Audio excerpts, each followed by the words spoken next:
Bonjour petits et grands lecteurs, j'espère que vous allez bien. On se retrouve aujourd'hui pour une nouvelle vidéo, une vidéo un petit peu particulière parce qu'on va aborder le nouveau projet de la campagne Ulule, donc de la forêt aux fleurs d'or de H. Dalle et illustré par Rosanne Grosjean. C'est un livre très unique chez les Trois Nornes parce que nous on a l'habitude plutôt d'éditer de la fantaisie adulte, du roman.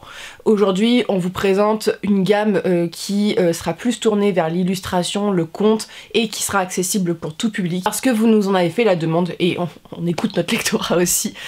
Aujourd'hui, je voulais déjà remercier toutes les personnes qui ont déjà contribué pour la campagne Ulule et qui nous ont permis de valider le premier palier. L'objectif actuellement, c'est d'atteindre le deuxième palier pour pouvoir financer un minimum l'impression de l'ouvrage. Forêt aux fleurs d'or, c'est des contes illustrés, deux contes illustrés d'un peu plus de 60 pages qui vont tracer le destin d'un jeune ours au poil d'or et d'une renarde malicieuse à la rencontre du peuple des cendres. Pour vous en parler au mieux, je vais laisser la parole à l'autrice, donc à H. Dalle, pour vous expliquer un petit peu son processus. Bonjour à tous, je m'appelle Héloïse Dalle.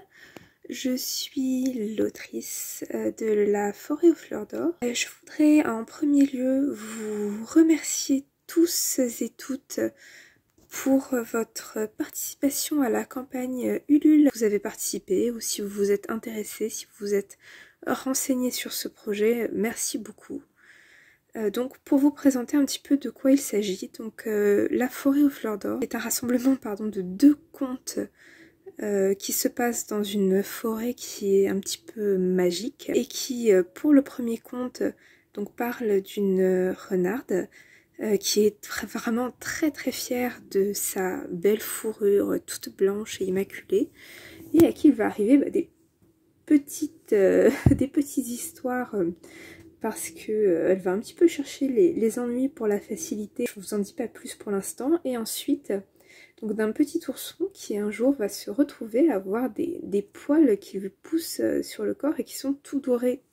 Donc est-ce que finalement pour un petit ourson qui vit dans les bois, c'est une si bonne chose d'avoir une fourrure tout dorée? Donc ça c'est une question qui est explorée un petit peu dans ce conte. Ce qu'on a essayé de faire, c'est d'avoir déjà des contes qui pourraient être agréables autant à lire pour les plus jeunes lecteurs que pour les adultes. Et donc on sait un petit peu qu'en général quand on grandit ou qu'on vieillit un petit peu, on perd souvent le plaisir de la lecture de ce genre de contes, de fables. Et là c'est vraiment un livre qui est écrit pour donner du plaisir de lecture pour aussi bien les plus grands que les plus jeunes. Donc c'était un petit peu le challenge qu'on s'est donné. J'espère que ça vous plaira de ce point de vue-là.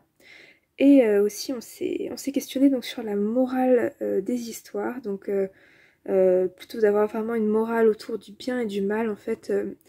D'avoir un petit peu une morale sur la thématique plus de l'exploration des limites. Des limites qui sont fixées en fait.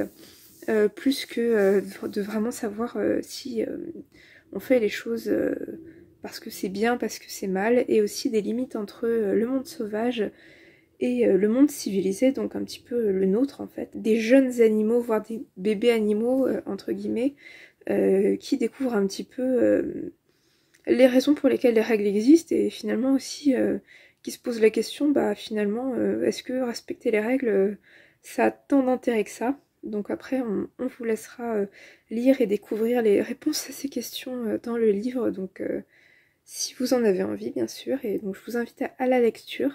Et en tout cas, encore une fois, un très grand merci pour cette campagne.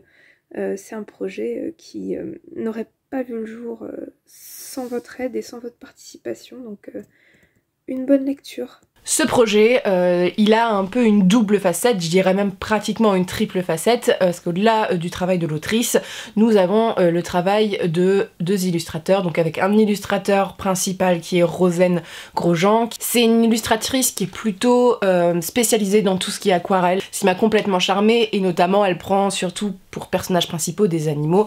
Elle a travaillé dans le milieu de la BD et dans le milieu du jeu de société avec ses illustrations.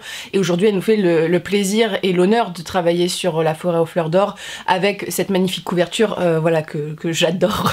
Voilà, je ne m'en lasse pas, qui est encore une version non définitive. Je vais vous mettre présentement 2 illustrations en cours de processus pour vous rendre un petit peu compte, parce que ce livre va comporter un peu plus d'une dizaine d'illustrations, dont des illustrations double page.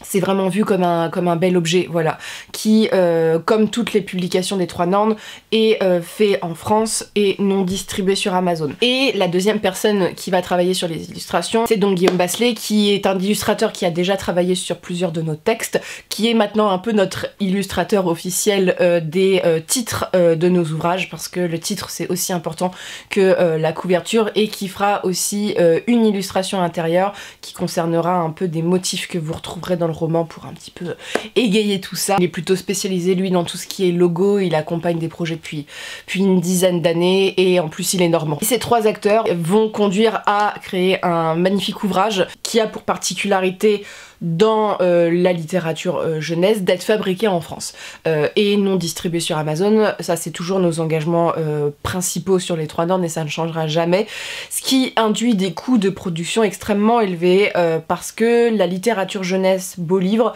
n'est absolument plus fait en France.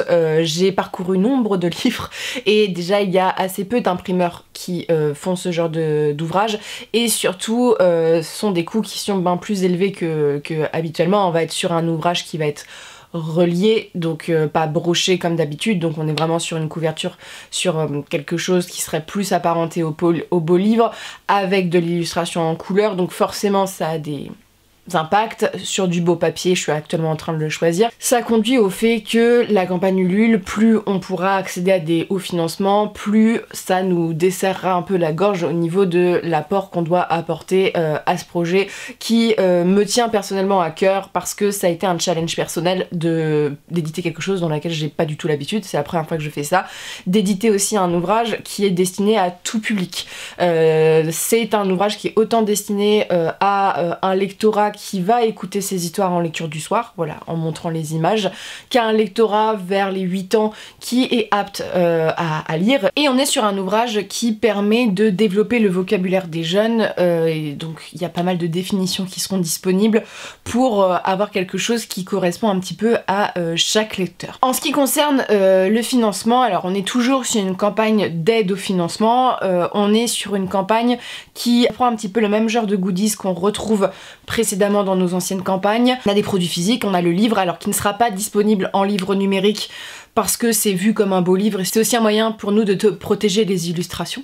Et on va avoir des magnets, des marque-pages, on va avoir pour certaines contributions différents types de cartes, on va avoir des plus ou moins grandes cartes, des A5, des A4, voilà, on a un petit peu plus de cartes d'illustrations à vous proposer par rapport à d'habitude, parce que bah on a le support pour vous le proposer. Et pour des grosses contributions, vous avez aussi la possibilité d'acquérir les pochettes à livres des Trois Nornes, faites à la main, qui sont dans une esthétique qui correspondra un petit peu à l'univers du livre, on va être dans les tons ocre. Il y aura aussi des contreparties qui sont moins physiques, alors ça peut être autant la mention de votre nom dans l'ouvrage, la mention en vidéo, et ça peut être aussi la dédicace de l'autrice.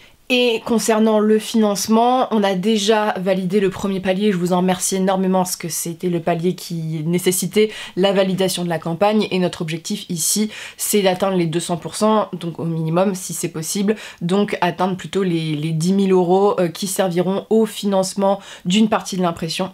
Si la campagne explose, voilà, dans la dernière semaine, on part après ensuite sur du 15 000 euros pour donc le financement de tout ce qui est promotion, déplacement au salon, et si on dépasse ça, ça sera pour financer le prochain projet des Trois Nornes, donc la suite et fin de La Gardienne du Chardon, qui aura aussi sa campagne Ulule, parce que vous savez bien que nous on peut pas se permettre encore actuellement de sortir des campagnes Ulule pour nous financer. Et sur ce, si vous avez envie de suivre les histoires de Damours, de la petite renarde ou encore du jeune tournesol, je vous remercie encore de contribuer à cette campagne Ulule, et je vous souhaite de très bonnes lectures, une très bonne journée, et on se retrouve bientôt pour une prochaine vidéo.